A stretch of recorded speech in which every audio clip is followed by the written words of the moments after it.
esta clase de hoy. Para hoy pues tenemos el desafío de poder revisar, según ustedes pudieron observar en el sílabo, la profecía de las 70 semanas y vamos a hablar de las diferentes posturas que hay.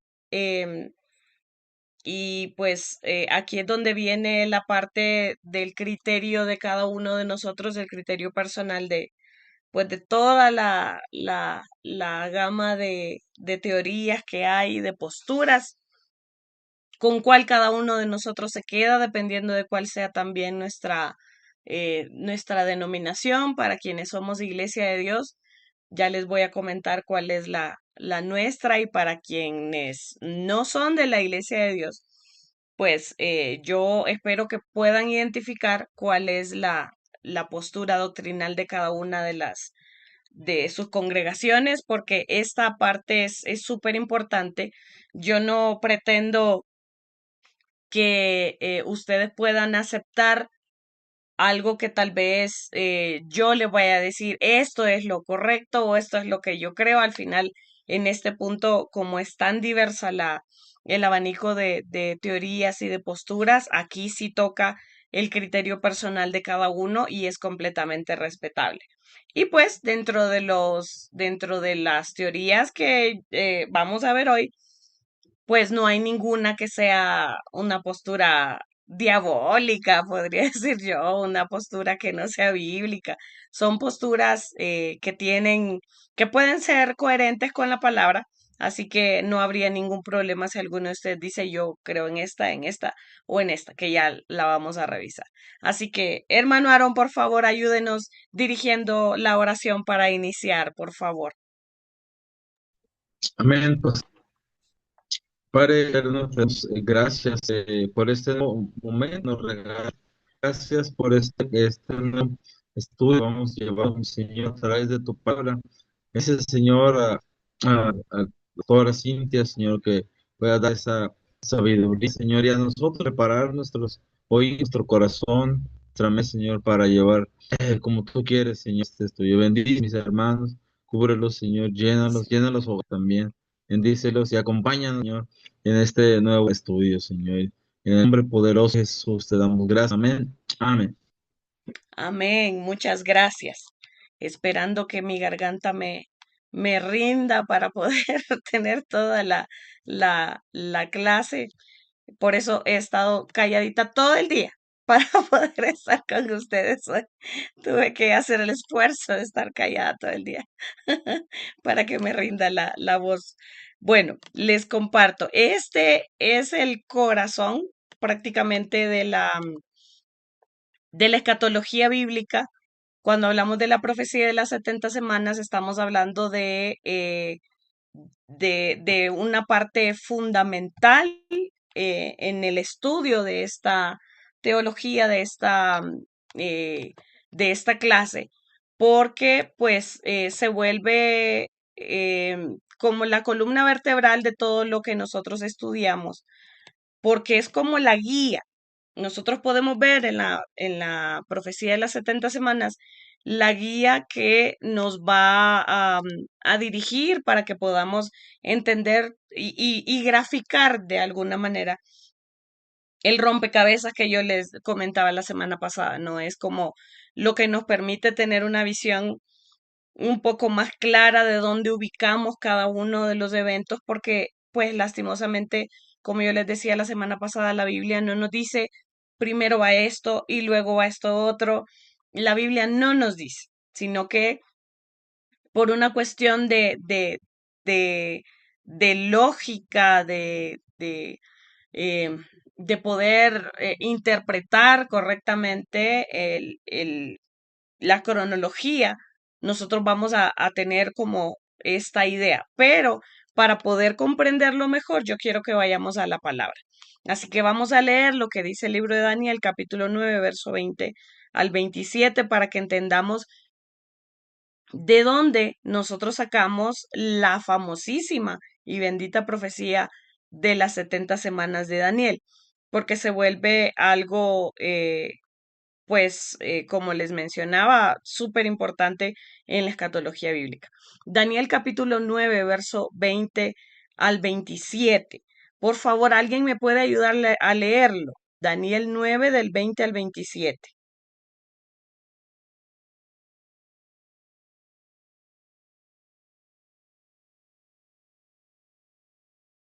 ¿Quién lo tiene para que me echen una mano, le echen una manito a mi garganta? Del 20 al 27.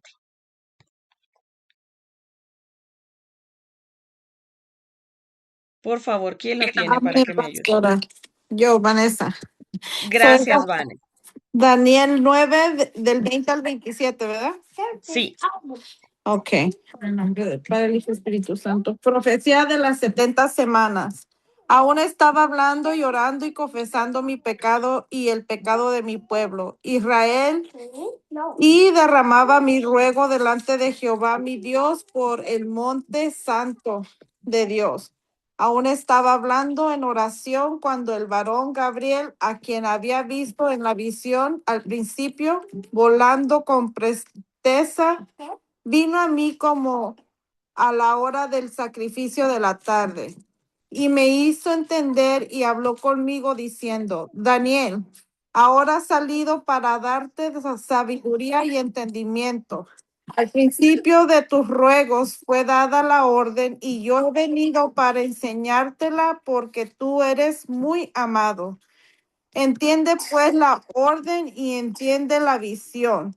70 semanas están determinadas sobre tu pueblo y sobre tu santa ciudad para terminar la prevaricación y poner fin al pecado y expiar la iniquidad para traer la justicia perdurable y sellar la visión y la profecía y ungir al santo de los santos. Sabe pues y entiende que desde la salida de la orden para restaurar y edificar a Jerusalén hasta el Mesías príncipe habrá 7 semanas y 62 semanas. Se volverá a edificar la plaza y el muro en tiempos angustiosos.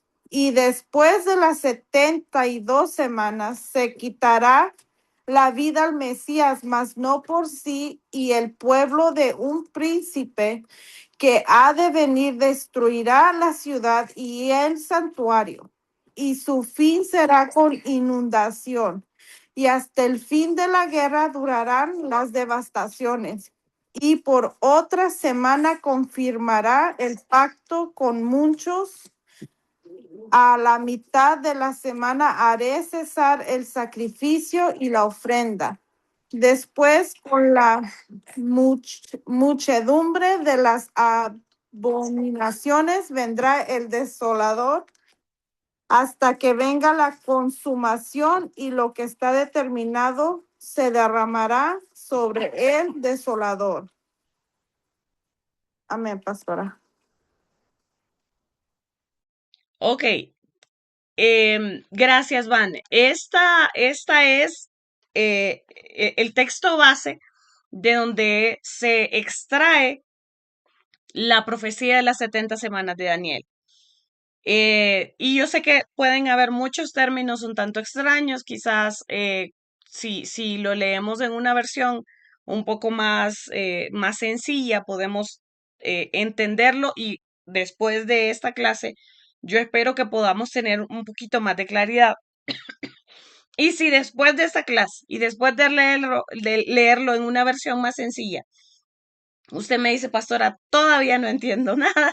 No se preocupe, que la meta es que al finalizar esta clase, no la clase de hoy, sino todas las 6 semanas, podamos tener una mayor claridad de la profecía de las 70 semanas de Daniel, porque como les digo, esta es la columna vertebral para poder organizar todo el rompecabezas que aparece a lo largo de la palabra. Esa es la meta de la profecía de las 70 semanas, vamos a estar hablando el resto de clases, ¿sí? Para mí era súper importante que pudiéramos revisar lo que revisamos la semana pasada porque pues para entender parte de lo que ya sucedió, todo lo de los reinos de la semana anterior. Esta es la parte de las 69 semanas que ya ocurrieron. Y pues la última semana es lo que nos vamos a estar dedicando prácticamente a partir de hoy, de todo lo que viene. Sin embargo, es súper importante entender que la profecía siempre se da en un contexto histórico. Así que vamos a ir viendo poco a poco de qué se trata esta profecía. Primero, y el libro de Dwight Pentecost que yo les compartí en el Classroom, que se llama Eventos del Porvenir, el cual yo les dije que era como un buen marco bibliográfico para poder entender la escatología, es al menos una de las fuentes más fidedignas que podemos tener en este tema.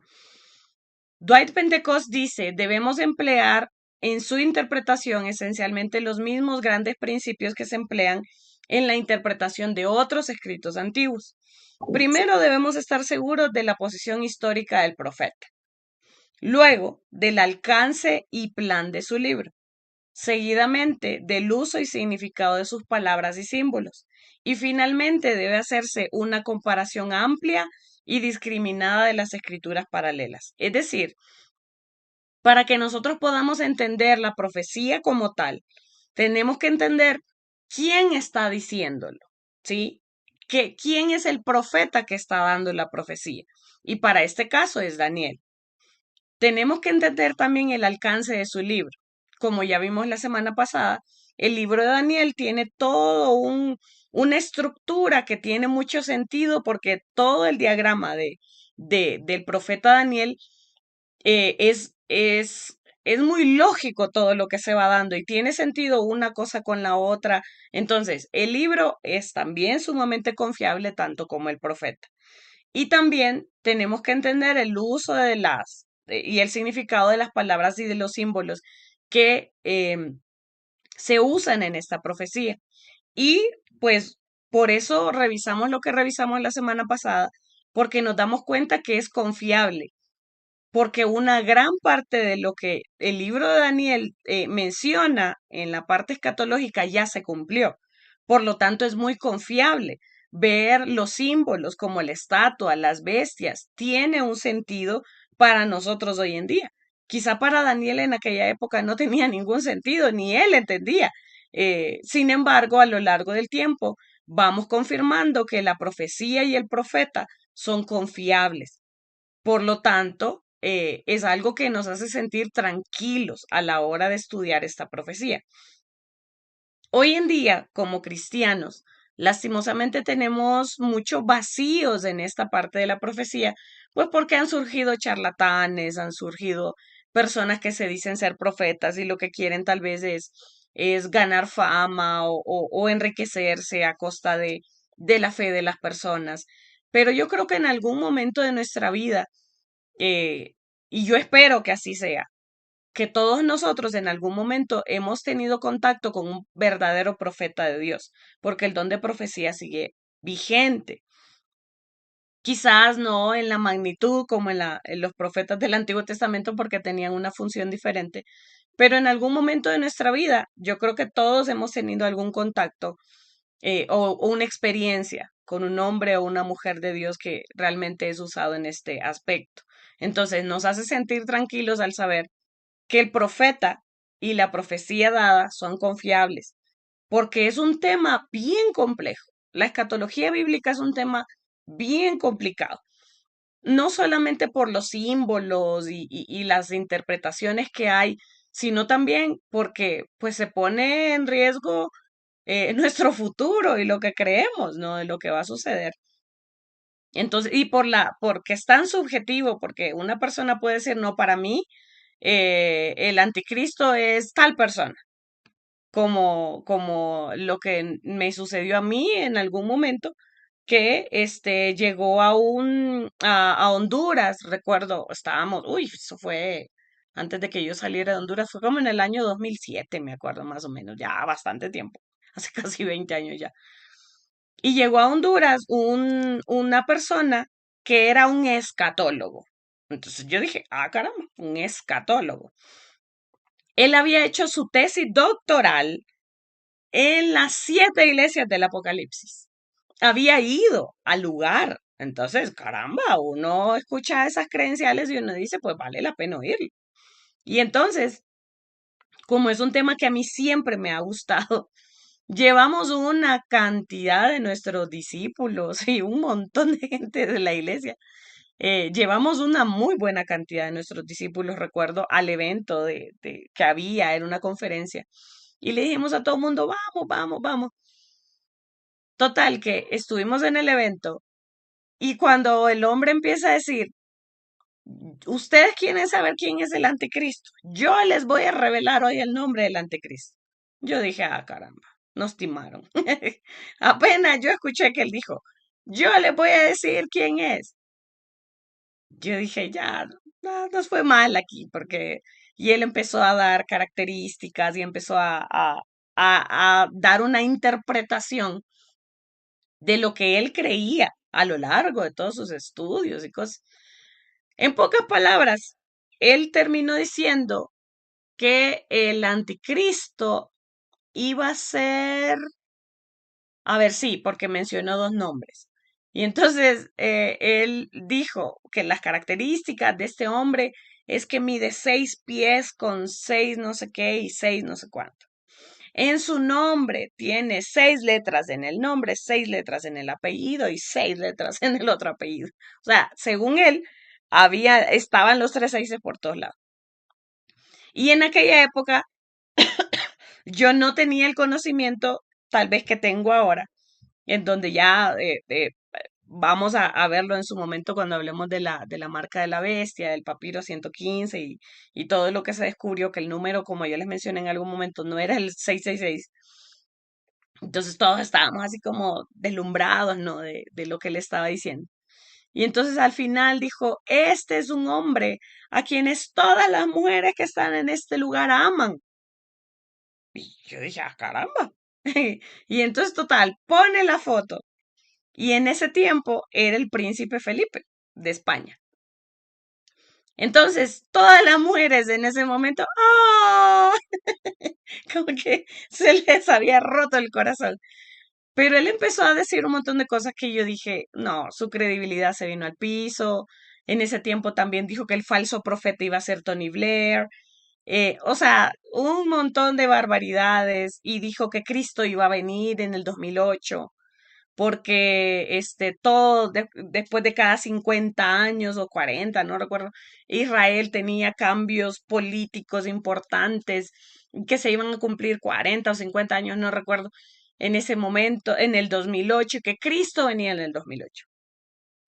Y entonces nuestros discípulos que habíamos llevado al evento, una de ellas, yo recuerdo que lloraba y me decía, no, ¿cómo va a venir Cristo si yo todavía no me he casado? ¿Cómo va a venir si yo quería tener un ministerio? Yo quería... Y entonces, lejos de salir de ahí edificados y bendecidos, salimos, bueno, en mi caso salí más tranquila, pero la mayoría de personas que tal vez estaban ahí y no tenían un buen fundamento, salieron muy confundidos, salieron... Y eso definitivamente no fue de Dios. Y me dio mucha tristeza porque hay muchas personas que han tomado la escatología y lo han presentado a su conveniencia o se han atrevido a dar fechas y se han atrevido a dar nombres y pues eso va contra todo lo que la palabra del Señor dice, porque la Biblia dice que nadie sabe ni el día ni la hora. ¿Y por qué cree usted que nadie sabe el día ni la hora? Porque el Señor nos conoce como somos sus hijos. ¿Usted cree que si el Señor Jesús, o si el Padre, o si el Espíritu Santo nos revelara quién es el anticristo, no hubiesen un montón de fanáticos queriendo defender a Jesús como lo hicieron en aquella época? Y tal vez hubiesen ido allá a lincharlo. Yo creo que hubiesen un montón de personas que ya se hubiesen atrevido a ir a querer matarlo para ayudarle a Dios, ¿no? Y el Señor ha sido muy sabio al no revelar porque conoce a su pueblo. Entonces, esta interpretación, por eso digo, se vuelve compleja, Pero afortunadamente podemos confiar en Daniel, en que esta profecía es algo real porque ya se ha confirmado el 90% de ella y solo falta una pequeña porción. Y entonces, hablando de esta última parte, que se compara con el resto de las escrituras y no tiene ningún tipo de choque, no tiene ningún tipo de contradicción, porque la palabra es confiable en toda su extensión. Ahora, es importante entender esto. Las 70 semanas representan 70 periodos, sí, eh, a ver, representan a ver cómo le explico mejor, una cantidad de 490 años en general, porque son periodos de 7. Y estoy tratando y quiero buscar las palabras para no enredarlo más, pero para que me comprenda mejor, vamos a verlo de esta manera. La palabra hebrea Shavuah, que es la palabra que se usa para semana en el hebreo, significa septenio. Es decir, una semana en el idioma hebreo significa 7 años. No, a diferencia de nosotros que pues una semana son 7 días. Bíblicamente, y ya vamos a ver un texto que habla acerca de esto, en Números, cuando el Señor le dice al pueblo, como 40 días ustedes estuvieron vagando en el desierto por su desobediencia. Por cada día que estuvieron vagando, un año van a estar perdidos y dando vueltas en el desierto como castigo. ¿Por qué? Porque cada día equivale a un año, ¿sí? Entonces, en la profecía de las 70 semanas de Daniel, son 70 semanas que equivale cada semana a 7 años. Por lo tanto, son 490 años en total. ¿Sí? Entonces, no son semanas, 70 semanas para nosotros, pues son semanas de 7 días, pero para la profecía de Daniel y para muchos textos de la palabra, un año equivale a un día, ¿sí? Entonces, la profecía de las 70 semanas no es literal 70 semanas, sino 70 periodos de 7. Y eso es lo que ya vamos a ir viendo poco a poco. Es decir, cada semana equivale a un septenio o a 7 años. Cuando en Levítico se menciona el tema del jubileo, en Levítico 25:8, el Señor le dice que por periodos, déjenme leerles lo que dice Levítico, porque habla de 7 periodos de 7, dice Levítico, y entonces el siguiente año va a ser el año del jubileo, que nosotros recordamos que el año 50 es el año del jubileo bíblicamente, en donde se le da la libertad a los esclavos. Pero en este caso solamente eran 7 años. Aquí estamos hablando de 70. Entonces, Levítico capítulo 25, verso 8 dice, además, deberán multiplicar 7. Ah, bueno, yo estoy leyendo otra versión, déjenme leer la Reina Valera del 60. Dice, y contará 7 semanas de años, 7 veces 7 años. Dice 7 semanas de años. O sea, 7 semanas no de días, sino 7 semanas de años, ¿sí? Porque cada día equivale a un año. Dice, y contará 7 semanas de años, 7 veces 7 años. De modo que los días de las 7 semanas de años vendrán a hacerte 49 años. Entonces harás tocar fuertemente la trompeta en el mes séptimo, a los 10 días del mes, el día de la expiación haréis tocar la trompeta por toda vuestra tierra y santificaréis el año 50 y pregonaréis libertad en la tierra a todos sus moradores. Ese año será de jubileo y volveréis cada uno a vuestra posesión y cada cual volverá a su familia. El año 50 os será jubileo, que es el año del descanso, de la libertad hasta para la tierra también. Entonces aquí se habla de semanas de años, ¿sí? Lo que significa que cada semana equivale a 7 años. Ahora, cuando nosotros vamos más allá en la interpretación bíblica, debemos recordar que la Biblia utiliza la numerología no de manera exacta, sino redondeada, porque al final la Biblia no está tan interesada en los números exactos, sino en lo que hay detrás de los números.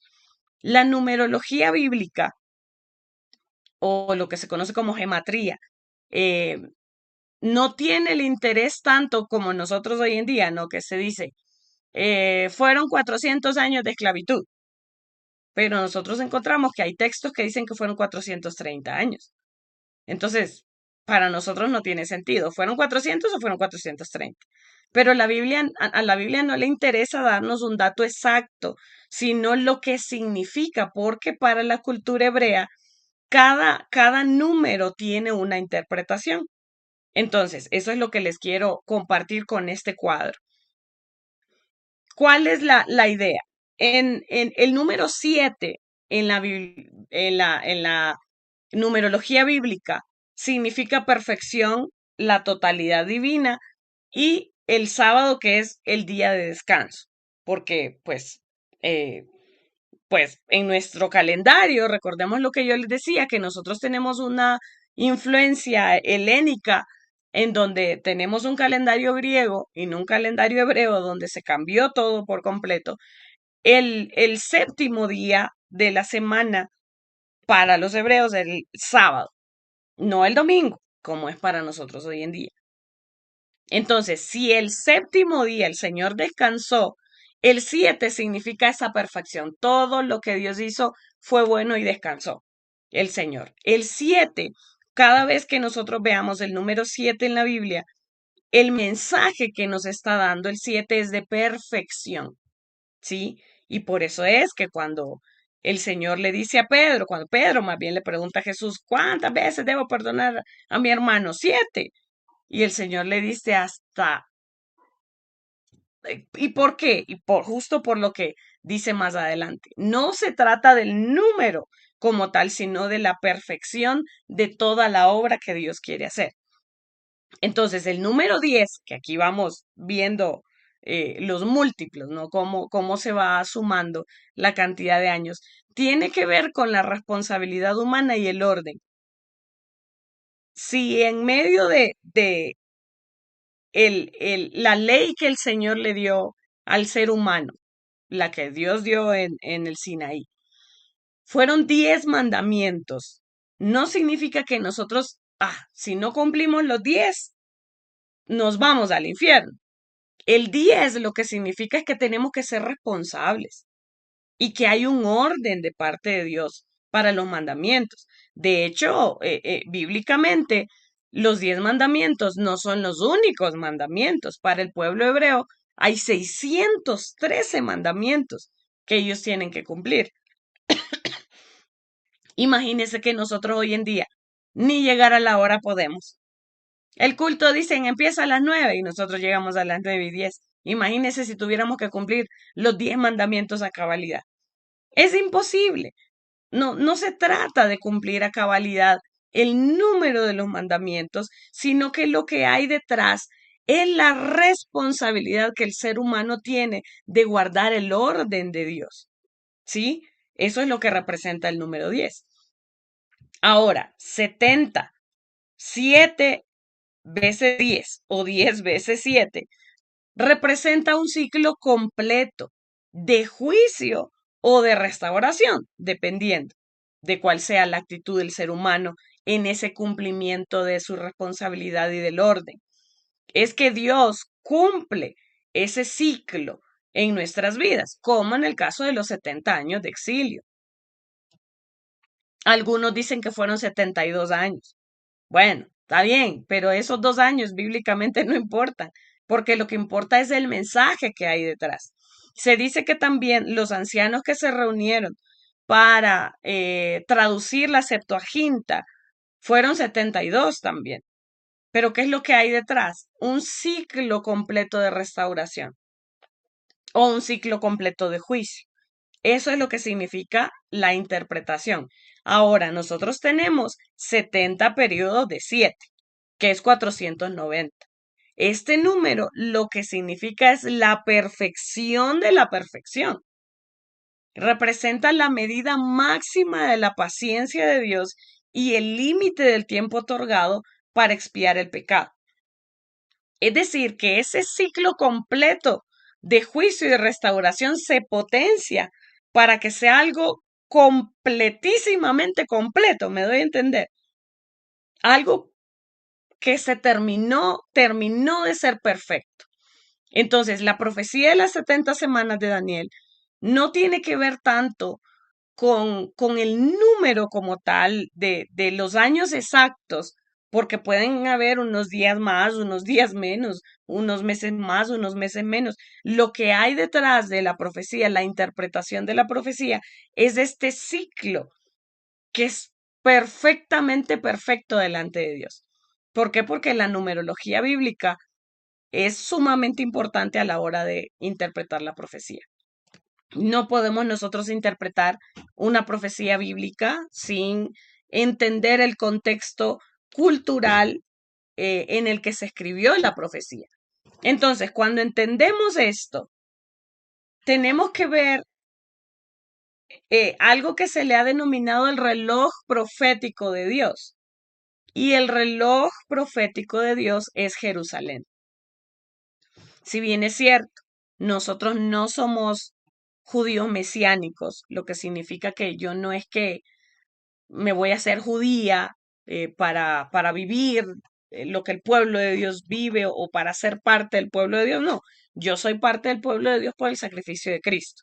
Yo no necesito cumplir con los mandamientos judíos, ni hacerme de la religión judía, ni tener en grande la bandera de Israel para... No, o sea, pero sí es importante que entendamos que Jerusalén sigue siendo la ciudad de Dios.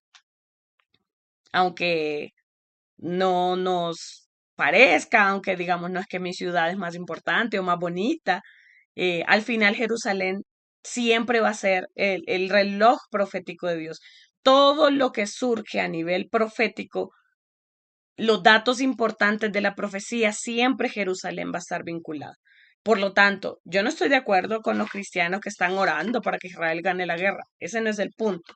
Aquí lo importante es ver qué pasa con Jerusalén. Siempre tenemos que estar pendientes de las noticias de Jerusalén. ¿Qué está pasando en Tierra Santa? ¿Por qué? Porque sea santa realmente, porque usted va y toca la tierra y se sana. No, porque es que históricamente Jerusalén fue elegida por Dios para que sea el centro de todo su movimiento. Entonces tenemos que estar pendientes de lo que ocurre. Por ejemplo, ¿qué ha ocurrido en Jerusalén para que nosotros entendamos que es el reloj profético de Dios? La oración de Daniel fue para que Jerusalén fuera restaurada. Y 93 años después de esta oración, Jerusalén fue restaurada.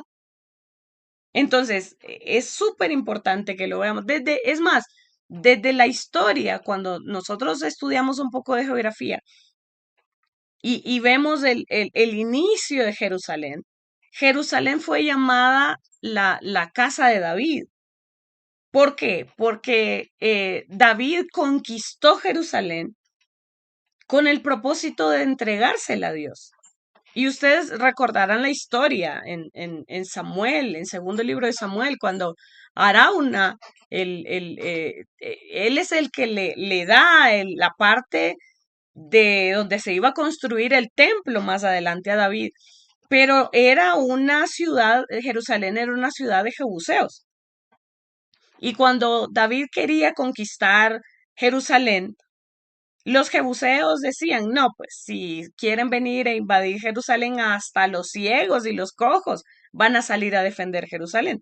porque es una ciudad que no se puede conquistar, es inalcanzable para todo aquel que la quiera conquistar. Y David la conquistó para el Señor y la consagró al Señor. Y desde ahí entonces fue conocida como la ciudad de David. Y David sabemos que fue el que dio inicio a toda la profecía también, por la promesa que Dios le hizo a David, que su descendencia se iba a mantener sentada en el trono. Y a Jesús se le llama hijo de David. La orden de reconstruir Jerusalén también determina el punto de partida de la profecía de las 70 semanas, como ya lo vamos a ver.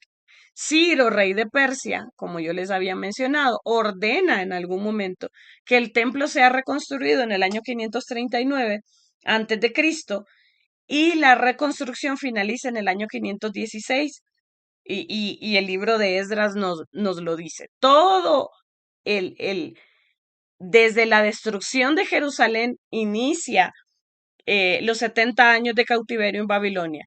Y el cautiverio en Babilonia se acaba cuando ellos regresan a Jerusalén. Es decir, todo gira alrededor de Jerusalén. Y toda la historia bíblica también.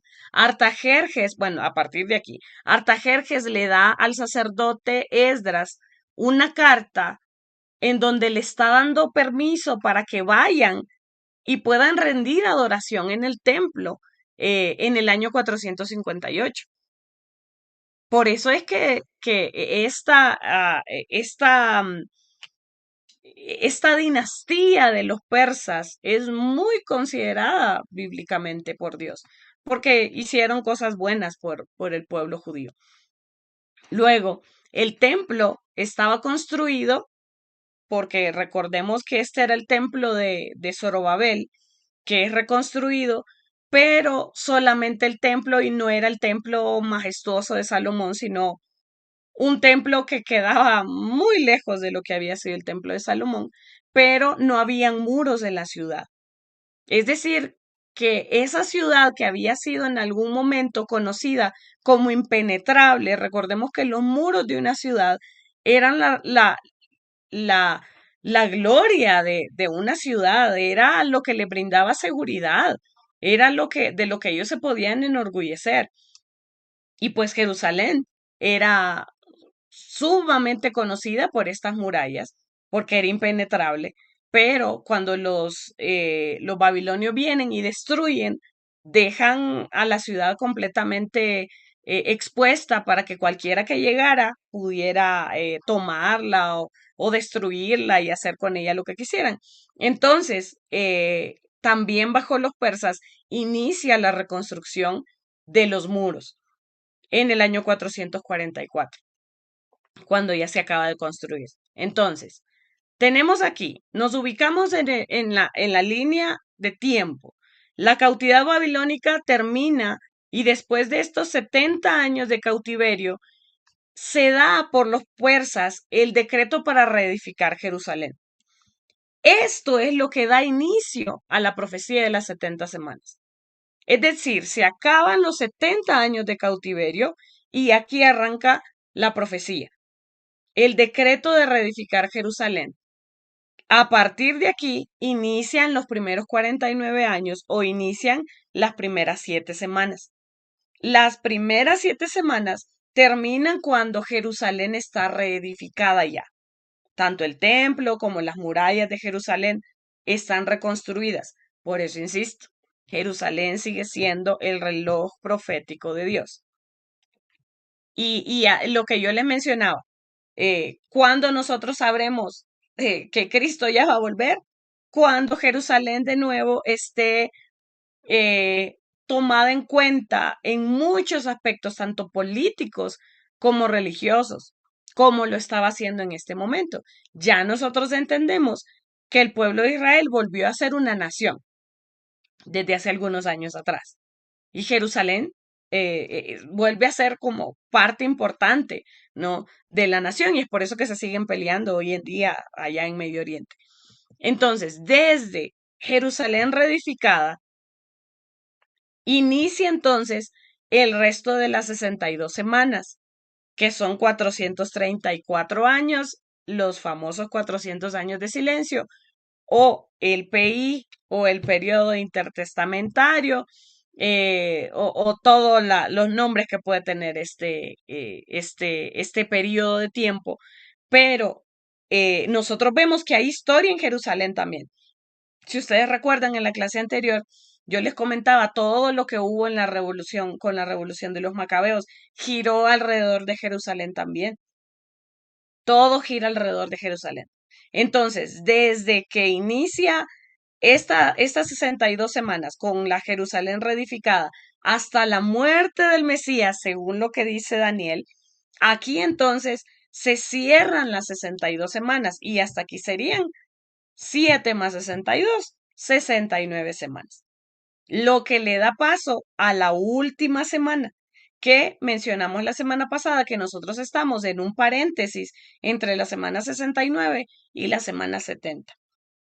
Estamos ahora mismo en un tiempo indefinido.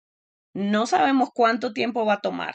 No sabemos si este periodo de gracia va a durar 2500 años, si va a durar 2027 años, no sabemos. Pero estamos en un periodo de gracia que no tiene un cálculo de cuánto va a ser. Y este tiempo, dice la palabra en Mateo, que habrá guerras y van a haber rumores de guerras, pero que todavía no es el fin, porque a este se le conoce al año de la buena voluntad del Señor. Estamos, si lo comparamos con lo que dice Levítico, lo que acabamos de leer, nosotros estaríamos entonces en el año del jubileo, en el año donde se le da la libertad a los cautivos, en donde la tierra descansa, bueno, imagínense, en donde estamos en el año de la buena voluntad de nuestro Señor, en donde todas nuestras deudas son perdonadas. En ese año estamos. Pero una vez que esto se termine, entonces inicia la semana 70, la última semana, el último periodo de 7 años, en donde todo inicia con el rapto.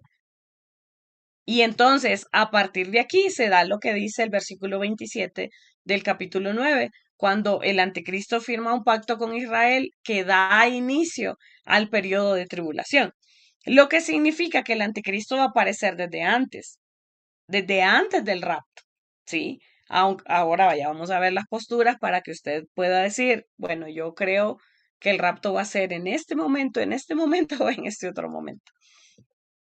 Y entonces inicia este periodo de de la semana 7, de la semana 70, perdón, esta última semana que nosotros tenemos para que ocurran los últimos acontecimientos de la profecía de las 70 semanas de Daniel.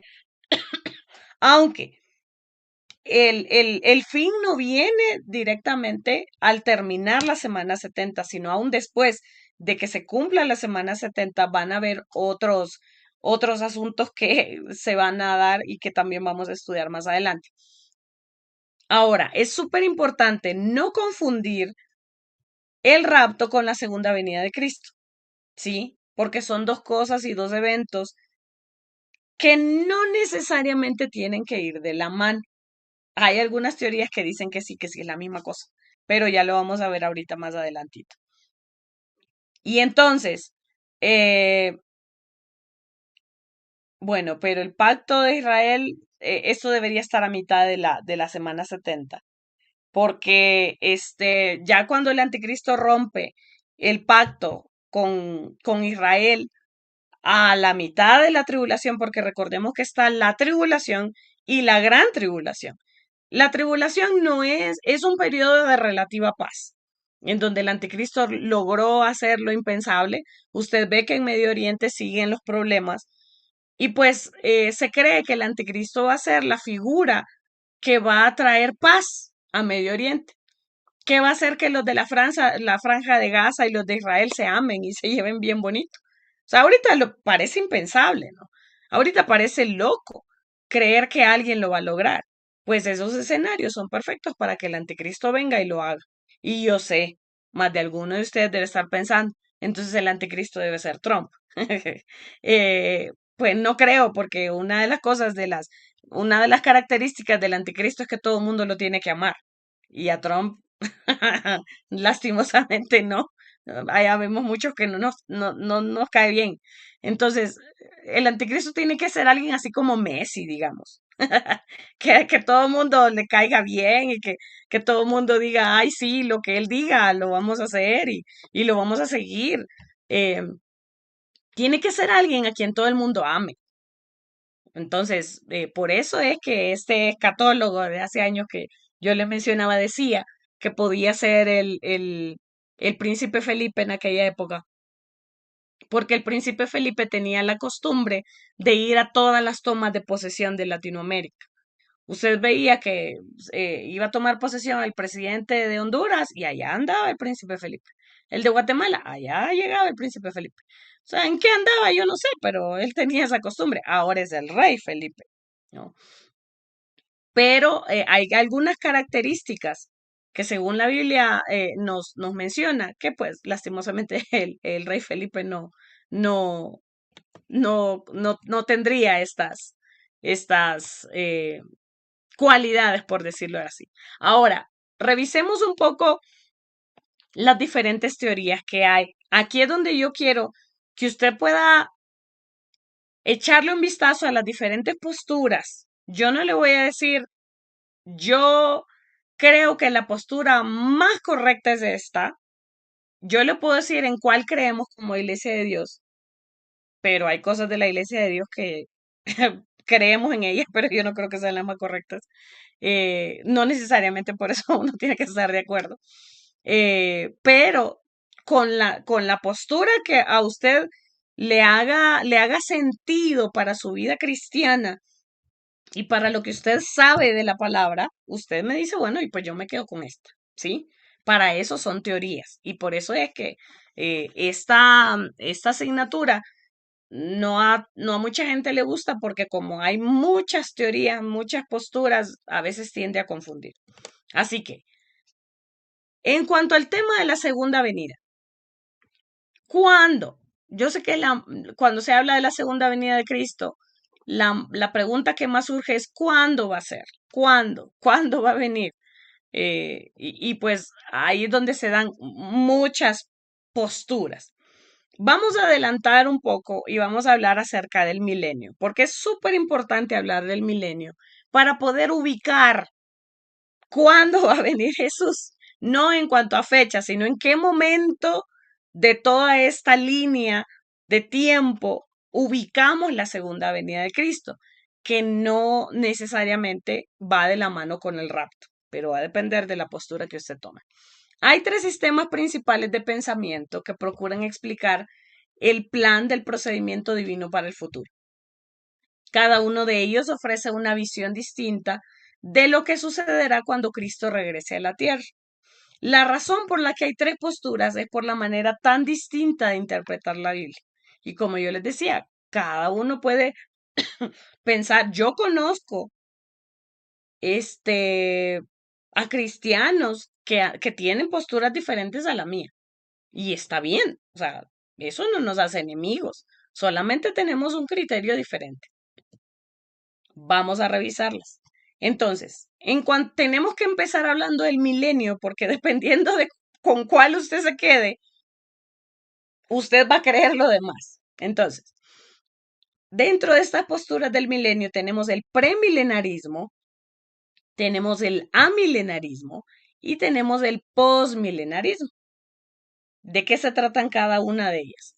Hablemos del premilenarismo. Sostiene la creencia de que Cristo retornará antes de que se establezca el milenio y de hecho su venida va a ser lo que permita que el milenio inicie. Será el resultado de la segunda venida. Creen que al final de esta era Cristo volverá por su iglesia para encontrarse con ella en el aire. Esta no es la segunda venida, ¿ok? ¿Por qué? Porque este sería entonces el rapto. El acontecimiento llamado arrebatamiento o rapto, lo cual iniciará un periodo de 7 años de tribulación en la tierra. Según el premilenarismo cree que el rapto es un evento diferente de la segunda venida de Cristo, que el rapto da inicio, como el que yo les presenté, por ejemplo, O sea, este diagrama que yo les presento, lo presento desde el punto de vista de la Iglesia de Dios a la cual yo pertenezco y que como ustedes ya vieron, la Iglesia de Dios es premilenarista, ¿sí? Entonces, ¿qué significa esto? Que creemos que el rapto es ese momento, y ya vamos a dedicarle una clase, ya la próxima semana vamos a hablar de eso. El rapto es el evento en el cual la iglesia del Señor es arrebatada para encontrarse con el Señor en las nubes, pero el Señor no baja, la iglesia sube. Son cosas diferentes. En la segunda venida, Cristo es el que baja a la tierra para establecer su reino, según el amilenarismo, el premilenarismo, ¿sí? El rapto es ese momento donde la iglesia sube y se encuentra con el Señor y luego empiezan a disfrutarse las bodas del Cordero y el tribunal de Cristo. Pero la segunda venida se da 7 años más tarde, cuando Cristo viene a establecer su reino aquí en la tierra por 1000 años. Esa es la postura del premilenarismo. Por lo tanto, este diagrama que yo les estoy ofreciendo es desde el punto de vista del premilenarismo. Si usted no es una persona premilenarista, usted puede ubicar estos, por ejemplo, el rapto, usted lo puede ubicar en el otro lado, dependiendo de cuál sea su postura, ¿sí? Ok, entonces, ¿qué más dice el premilenarismo? Luego de esto, el Señor retornará, ahí sí, la segunda venida, para establecer su reino en la tierra por 1000 años, durante los cuales se cumplirán las promesas hechas al pueblo de Israel. Esta es la más antigua de las tres posturas. Y entonces, esta postura dentro del premilenarismo, y antes de hablar del amilenarismo y del postmilenarismo, tengo que entrar porque dentro del premilenarismo hay otras posturas acerca de la tribulación. Y entonces usted ve que hay posturas de posturas dentro de las posturas, porque hay muchas teorías en cuanto a esto. Yo les pregunto, todavía no me contesten. ¿La iglesia será llamada a pasar por los 7 años de tribulación? Es la pregunta que se hace el premilenarismo. ¿Por qué? Porque si somos premilenaristas, entonces la pregunta que nos hacemos es si la iglesia va a pasar por el periodo de los 7 años de tribulación. Y entonces aquí es donde entramos a otras posturas. La teoría pretribulacionista, que cree que la iglesia será raptada antes del comienzo de la tribulación. La teoría mesotribulacionista, que cree que la iglesia será raptada en medio de la tribulación. Eso significa meso, medio. La teoría postribulacionista, que cree que la iglesia será raptada después de la tribulación. Y hay otra teoría que se conoce como el día, antes del día del Señor, que es a mitad del segundo periodo de la tribulación. Es decir, que la iglesia estaría en el 75% de la tribulación y no estaría en el último 25% de la tribulación. ¿Sí? Entonces, estas son las diferentes posturas que hay. Pretribulacionista, mesotribulacionista, posttribulacionista, antes del día del Señor. Y hay otra que no tiene que ver con tiempo, sino con actitud. Y esta dice que solo los cristianos espirituales serán raptados. ¿Cómo es esto de los cristianos espirituales? Es decir, los cristianos que realmente estén firmes y listos van a ser raptados. Los cristianos o aquel pueblo del Señor que va a la iglesia, pero que tal vez no está firme en el Señor, ellos no van a ser raptados. Esta no tiene que ver con tiempo, sino con actitud. Y pues ellos dicen que puede ser en cualquier momento, pero que lo que importa es la actitud del corazón. Échele un vistazo a las diferentes posturas y piense por un momento, todavía no me van a compartir, sino en un ratito ya me van a decir en cuál creen ustedes.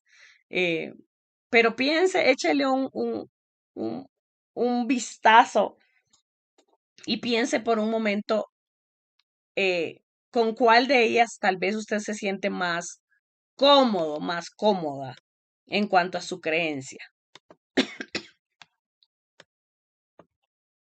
Pretribulacionista, es decir, la iglesia va a ser raptada antes del comienzo de la tribulación. Mesotribulacionista, la iglesia va a ser raptada en medio de la tribulación, es decir, después de 3 años y medio.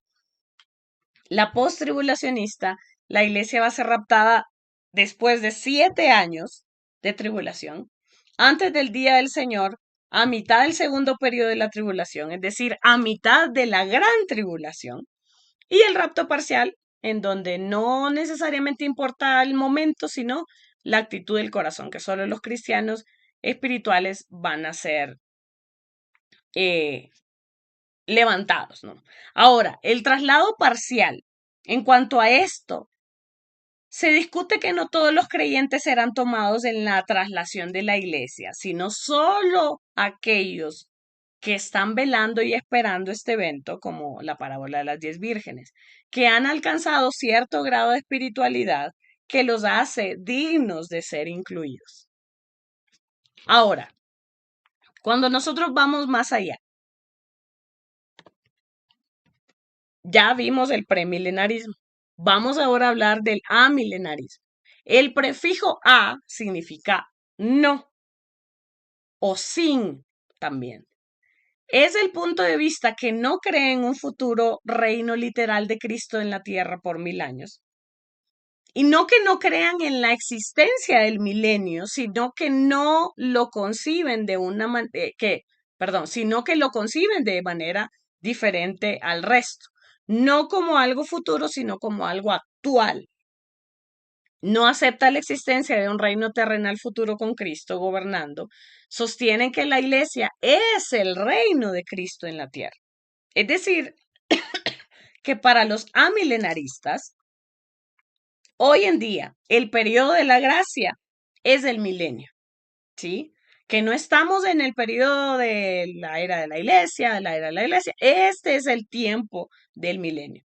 También que la posesión de Cristo actualmente a la diestra del Padre se concibe como el cumplimiento del milenio y se concibe como el reino de Cristo establecido en la tierra a través de su iglesia, ¿sí? Es decir, que los amilenaristas no creen que Cristo va a volver literalmente a reinar en la tierra, sino que lo está haciendo hoy a través de su iglesia.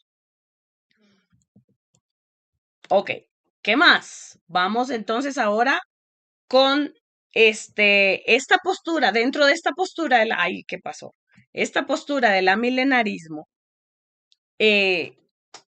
también ellos creen que en esta época habrá una lucha entre el bien y el mal, que es en este tiempo en el que nosotros estamos, según ellos. San Agustín afirmaba que, 1, es el periodo de tiempo entre la primera y la segunda venida de Cristo, que es la era de la iglesia. Y 3, que Satanás está atado hoy actualmente. Y así estará hasta que esta era termine. Es decir, que la maldad de hoy en día, la lucha entre el bien y el mal de hoy en día, no se trata del diablo. O sea, el diablo no está vigente hoy en día, ¿sí? Que el diablo, según los amilenaristas, la maldad que hay en el mundo no es por culpa del diablo, sino por culpa nuestra. Bueno, déjenme decirle que yo no soy muy fan de San Agustín, porque San Agustín decía que nosotras las mujeres tenemos parte del diablo en nosotras y que parte del mal que tenemos dentro se refleja a través de la menstruación, decía él, que por eso nosotras somos parte del mal de la humanidad. Así que, no, según San Agustín, no se necesita el diablo, aquí estamos las mujeres. Algunos dirían amén a eso, pero eso es tema para otra clase. Pero según San Agustín, hoy en día estaríamos viviendo el milenio porque Cristo está reinando a través de su iglesia y porque el diablo está atado. y la maldad que se presenta en la humanidad es debido al pecado mismo de la humanidad, ¿sí? Entonces, básicamente esto creen los amilenaristas. Usted dígame si esto hace sentido con la doctrina de su iglesia, con la doctrina que usted ha aprendido. Ahora vamos con el postmilenarismo. El prefijo post significa luego. Significa que Cristo vendrá luego del establecimiento de un reino. Será el resultado de la evangelización del mundo. Consideran que el reino de Dios se está extendiendo actualmente a través de la predicación del evangelio. Que la era de la iglesia es el milenio, también creen ellos.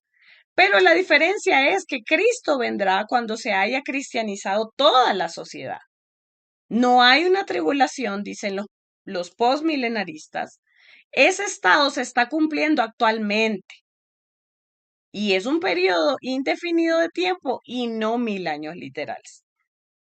La diferencia de los amilenaristas y los postmilenaristas es que ellos, los premilenaristas, si usted se da cuenta, ellos dicen que el reino de Cristo sí se está extendiendo aquí a través de la iglesia y lo mismo creen ellos también.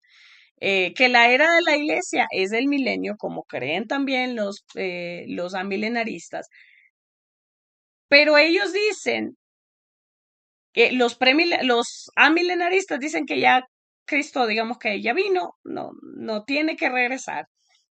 En cambio, los postmilenaristas creen que cuando ya se haya evangelizado a todo el mundo, ahí sí entonces Él va a bajar de una manera física para que pueda establecer su reino ya con él de forma presencial aquí. Sí, hasta ahora el reino se está estableciendo pues a larga distancia o control remoto, pero luego él va a bajar y entonces ahí sí se va a quedar con nosotros, cuando se haya evangelizado a toda la humanidad. Pero una diferencia importante es que ellos dicen, hablan de la tribulación, a diferencia de los amilenaristas. Los postmilenaristas sí tienen una postura con respecto a la tribulación y dicen que este es un estado que hoy en día lo estamos viviendo. Es decir, que la tribulación se está viviendo al mismo tiempo que el reino de Cristo aquí en la tierra. Las dos cosas a la vez. ¿Sí? Entonces, ahí es donde cada teoría tiene como sus pros, sus contras. Uno dice, pues esto me cae bien de esta, esto como que no me simpatiza mucho de esta otra teoría, y ahí vamos viendo. Ahora, en el postmilenarismo también dicen que Israel y la iglesia equivalen a un solo pueblo de Dios. La tribulación es prolongada, no dura solamente 7 años, sino también lo que dura el periodo también del milenio. Es decir, no 1000 años necesariamente, sino el tiempo que Cristo esté reinando también aquí en la tierra. Entonces, para los postmilenaristas, ni la tribulación son 7 años, ni el milenio son 1000 años, sino que es un periodo indefinido, ¿sí?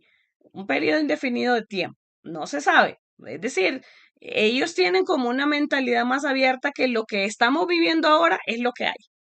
No va a haber eventos futuros, sino esto es lo que estamos viendo, no hay más. Esto es lo que hay. Entonces, tenemos esas tres posturas. El premilenarismo, el amilenarismo y el postmilenarismo. Cada una de ellas determina un momento en el que Cristo va a venir.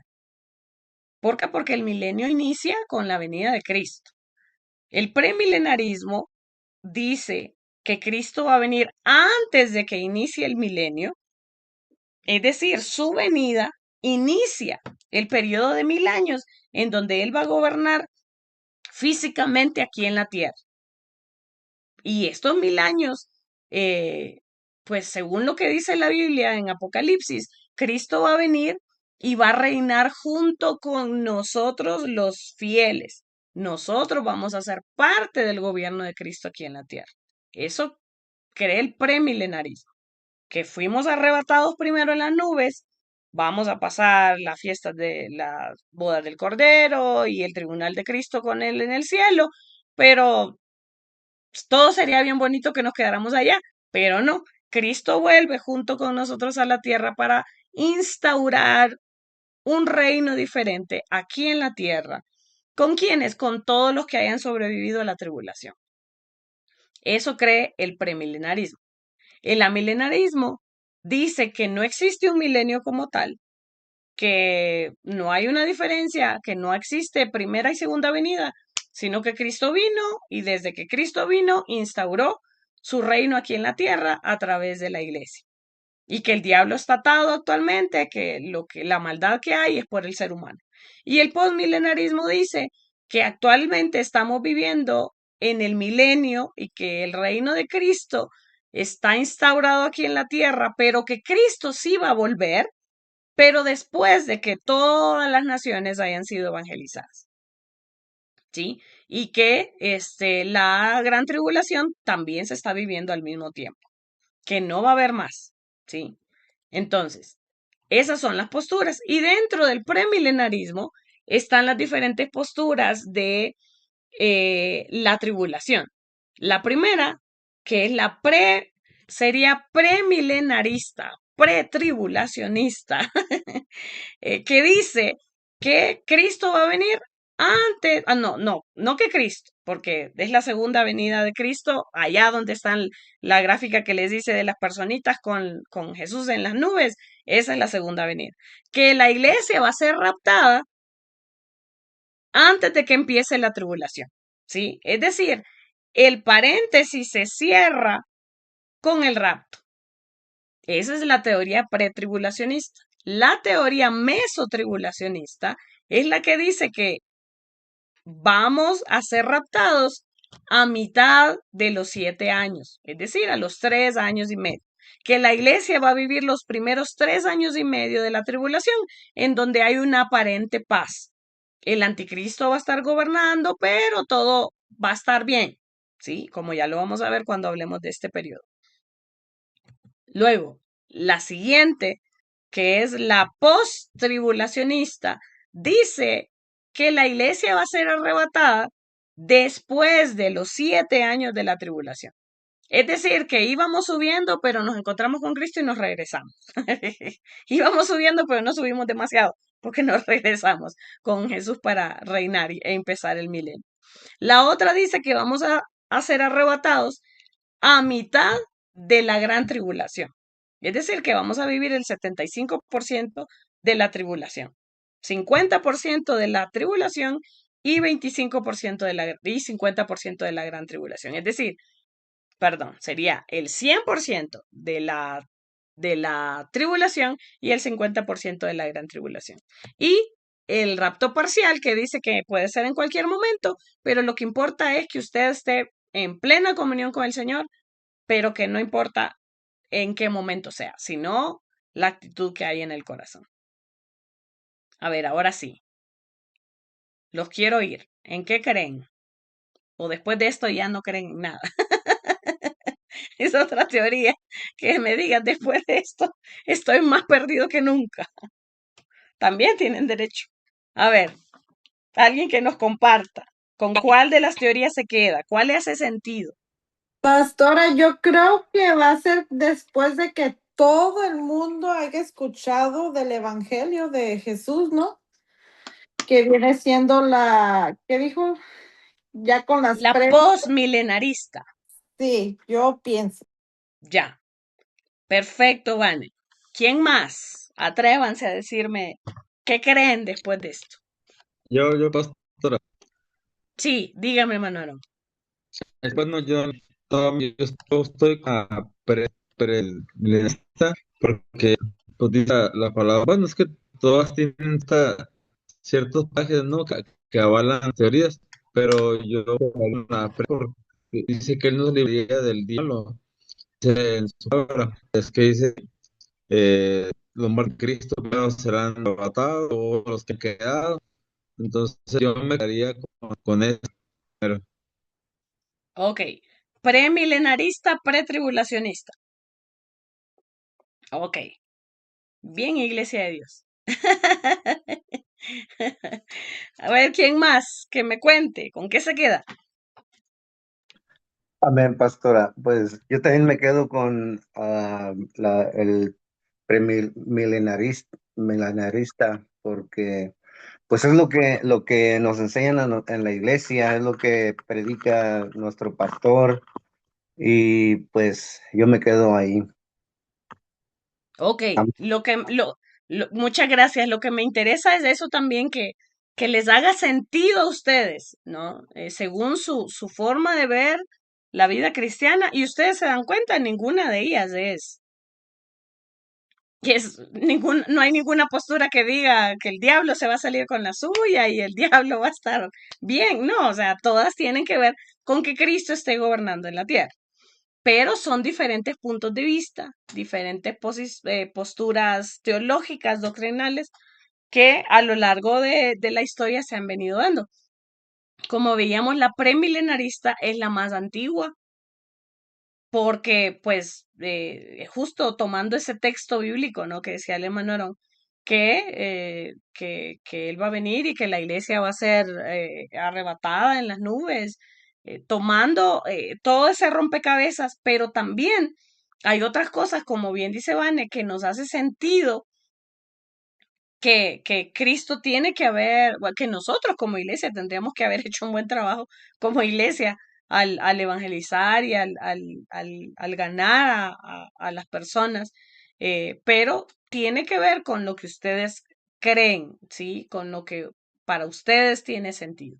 Entonces, vamos a ir ampliando más la información y a medida que vayamos ampliando la información, usted puede irme diciendo, bueno, yo creo que esta postura quizás me hace más sentido, ¿sí? A lo largo de que vayamos estudiando, usted puede ir cambiando de opinión también y no pasa nada porque para eso estamos aquí en esta clase, para seguir estudiando.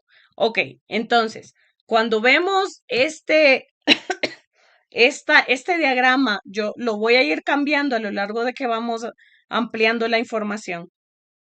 Entonces, hablamos de la semana 70, en donde, como vamos a ver más adelante, aquí va a haber salvación en la semana 70, sí, pero va a ser una salvación por muerte. Recordemos que la palabra dice que la paga del pecado es muerte, dice Romanos, ¿sí? Pero nosotros hoy en día estamos accediendo a la salvación por la muerte de Cristo. Pero si nosotros no queremos aceptar la muerte de Cristo, entonces yo tengo que pagar con mi propia vida. ¿Sí? Y ahí voy a tener acceso a la salvación. Es decir, si yo quiero salvarme, yo voy a tener que morir por mí misma para acceder a la salvación. ¿Por qué? Porque la época donde Cristo murió por nosotros ya se cerró. Recordemos que la era de la iglesia es el paréntesis, pero una vez que ya la iglesia ha sido raptada, el Señor viene por los que aceptaron su muerte en la cruz. Los que no, entonces dice, bueno, ahí ven ustedes, si no aceptaron mi muerte, entonces les va a tocar pagar a ustedes mismos con su salvación, con su propia vida. Y entonces, eh, vamos a ver, creo, no estoy segura si la próxima semana o la siguiente, vamos a hablar acerca de la boda del Cordero y del tribunal de Cristo, que es una de las cosas que a mí más me gusta enseñar en esta clase. Me disfruto mucho enseñando acerca del tribunal de Cristo. Luego, según la teoría premilenarista, pretribulacionista, este es un cuadro premilenarista, pretribulacionista. Luego entonces vendría, ahí sí, una vez que hayamos tenido el party ahí arriba, entonces ahora sí bajamos a la tierra para trabajar, porque no todo en la vida es fiesta. Tenemos que venir y trabajar aquí en la tierra junto con el Señor para establecer su reino. Y ahí sí entonces el diablo sería atado por 1000 años. Y antes de que el diablo sea atado, se va a dar inicio a la famosa batalla de Armagedón, que vamos a ver más adelante ya en la última clase, ¿sí? En donde todas las naciones vienen en contra de Israel y el Señor viene al rescate de su pueblo, al rescate de Israel. No necesariamente de su pueblo como lo conocemos hoy en día, porque nosotros somos su pueblo, pero nosotros, este pueblo, vamos a estar arriba con él. Nosotros vamos a venir a ayudar. No sé en qué pueda ayudar yo en la batalla, porque yo para pelear no sirvo, pero no sé, El Señor sabrá en qué nos ubica cada uno. Yo canto mientras el Señor pelea, pero vamos a venir para establecer el reino de Jesús aquí en la tierra y el Señor va a venir en rescate del pueblo de Israel. Y entonces ahí sí, inicia un milenio en donde el plan del milenio es que se dé lo que Él planificó para el ser humano desde el inicio, que no haya muerte, y ahí entonces donde se cumple lo que dice la palabra, que van a jugar el, el, el, el, el lobo y el cordero, y que va a haber paz y armonía, y que no va a haber más muerte. ¿Por qué? Porque el Señor va a estar reinando ya como inicialmente Él tenía el plan antes del pecado original. Antes de que el pecado original viniera a dañar todo, el Señor tenía este proyecto de Él vivir junto con nosotros aquí en la tierra. Y entonces, luego de que se acabe el milenio, va a darse algo que se llama el juicio del gran trono blanco, que no tiene nada que ver con el tribunal de Cristo. El tribunal de Cristo es para recompensas, es para premios. El juicio del gran trono blanco es para castigo. Son cosas totalmente diferentes. El tribunal de Cristo es para darnos premios a todos los que llegamos y a los que fuimos salvos y fuimos arrebatados. El juicio del gran trono blanco es para todo aquel que no quiso creer ni en la era de la gracia, ni en la tribulación. Ahí es donde se da algo que se llama la segunda resurrección. La primera resurrección, déjeme ver si pongo el puntero láser. La primera resurrección se da aquí en el rapto, con lo que dice Tesalonicenses, que primero los muertos en Cristo resucitarán primero, ¿sí? Y luego los que hayamos quedado, dice el texto, vamos a ser arrebatados junto con ellos en las nubes. Esta es la primera resurrección. Pero la segunda resurrección es aquí. Es decir, que todos los que hayan muerto durante toda esta época van a ser resucitados aquí, pero no para salvación, sino para condenación eterna. O sea que si usted resucita, usted pregunte, ¿esta es la primera o es la segunda? Por si acaso. Si es la primera, gócese. Si es la segunda, pues ahí sí, no queda más que preocuparnos. Pero esa es la diferencia entre la primera y la segunda resurrección.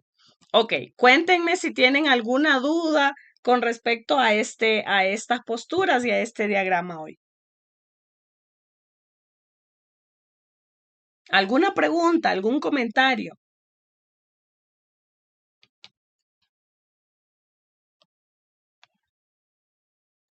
Una de Sí, dos, o están muy confundidos o preocupados, o sí, yo, hermanaron. yo- sí, yo creo que sí, el milenio va a estar atado Satanás, ¿no?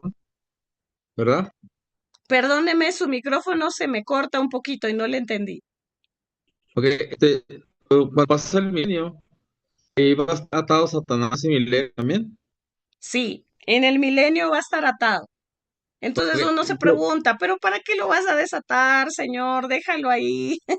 Pero el Señor, en su infinita misericordia, lo vuelve a desatar y vuelve a hacer de las suyas y vuelve a engañar al pueblo. Y ahí sí entonces es donde es arrojado finalmente al lago de fuego y ahí sí ya llega el fin para él. y después ya no, Perdón, perdón, no le escuché, no le entendí bien. sí, después de que es arrojado como dice Satanás, ya Al viene lago de todo fuego. blanco. Ya viene todo blanco después de ahí. Sí, la idea del juicio es que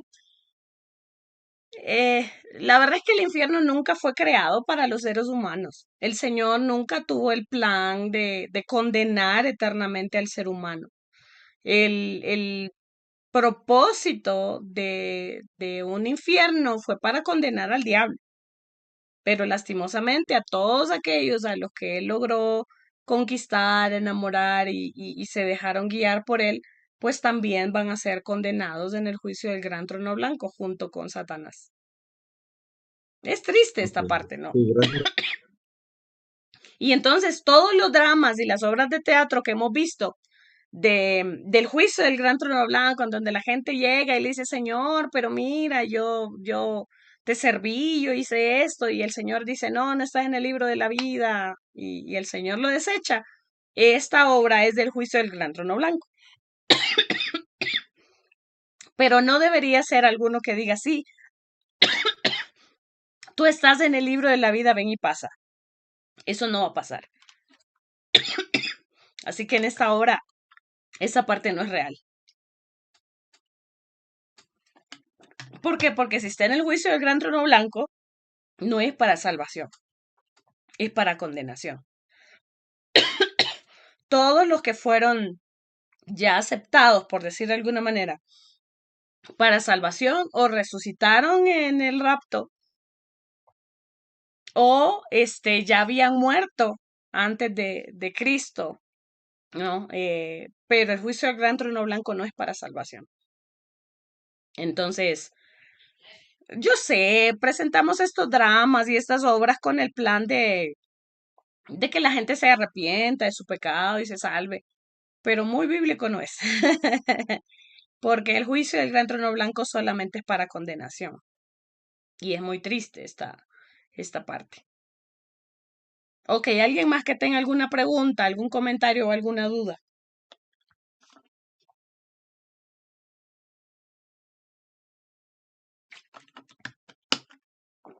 ¿Estamos bien? No, vale, ya me preocupa.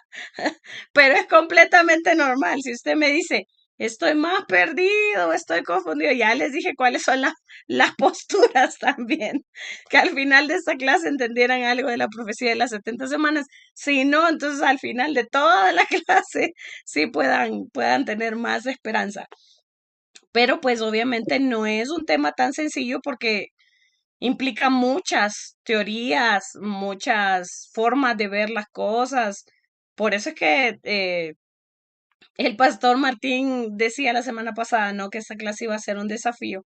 Y pues sí lo es, pero la verdad a mí me encanta esta clase porque, pues sí, pueden haber muchas posturas, muchos desafíos, pero todos nos llevan a algo bueno. Claro, cuando veamos el tema de la tribulación y de la gran tribulación, o cuando hablamos del juicio del gran trono blanco, por ejemplo, no nos agrada, no es bonito.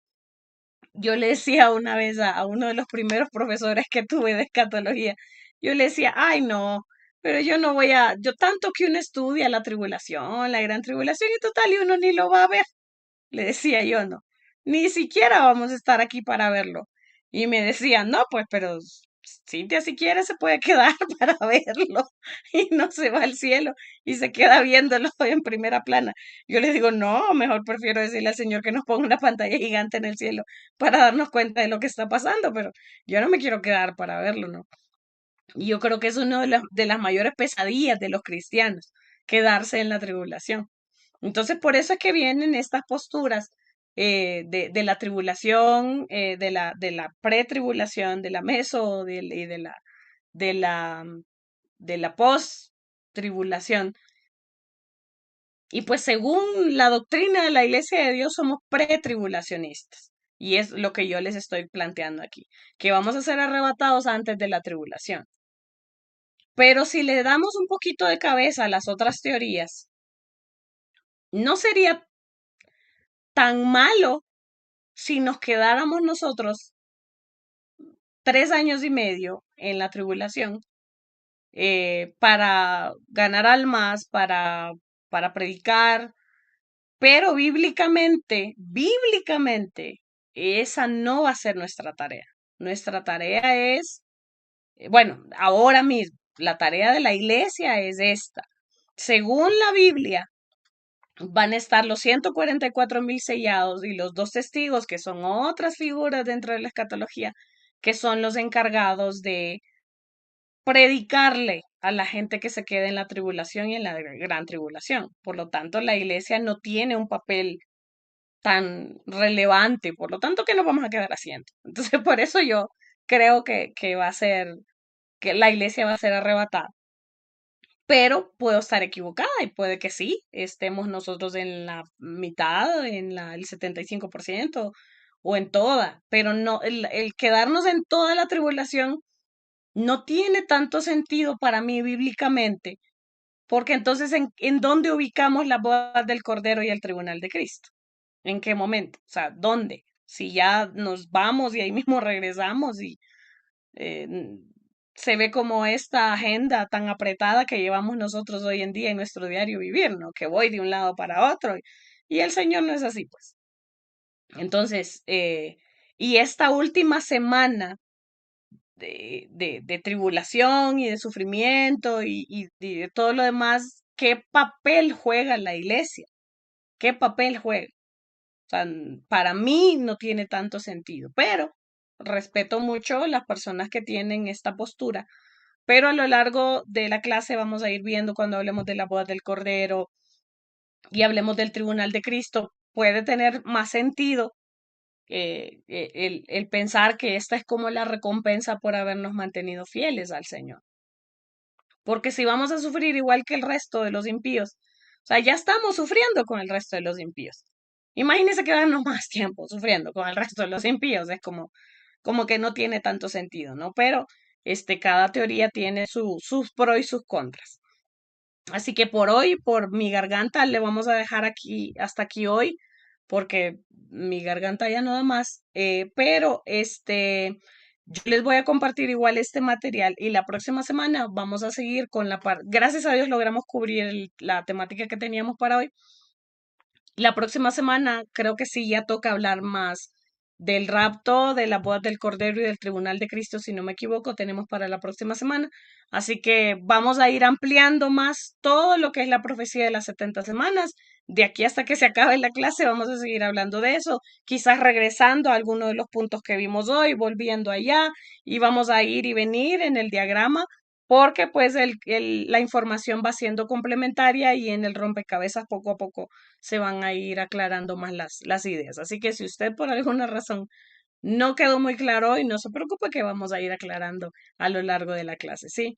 Así que perdónenme que termine temprano, pero ahora sí que mi garganta ya no da. Así que el Señor les bendiga. Buenas noches a todos. Bendiciones, pastora. Bendiciones, hermanos. Muchas gracias. Gracias. Buenas noches a todos. Bendiciones. A todos. Hasta luego. Bendiciones. Bendiciones a todos.